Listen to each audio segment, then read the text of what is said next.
In integration management knowledge during monitoring and controlling phase, there are two processes.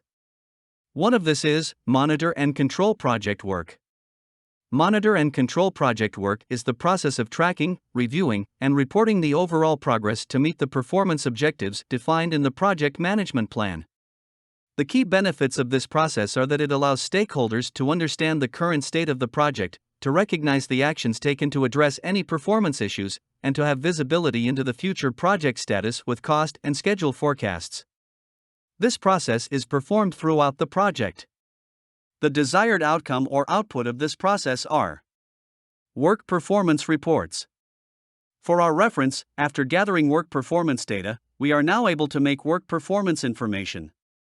After work performance information, work performance report will be the output. Change requests. Project management plan updates in any component. Project documents updates like cost forecasts, issue log, lessons learned register, risk register, schedule forecasts. But how will we do it?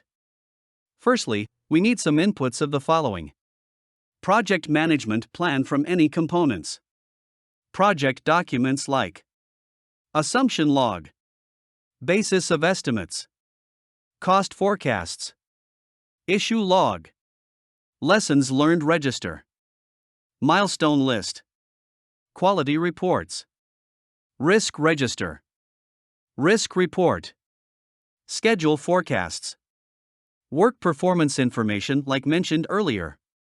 Work performance report input is work performance information. Work performance data were gathered during executing phase under direct and manage project work. Agreements. Enterprise environmental factors. Organizational process assets. Able to process all these inputs to gain the desired outcome, we need the following tools and techniques. Expert judgment. Data analysis like alternatives analysis, cost-benefit analysis, earned value analysis, root cause analysis, trend analysis, variance analysis, decision-making, meetings. By these combinations, we will be able to monitor and control project work. Great job! Keep moving forward. See you in next videos.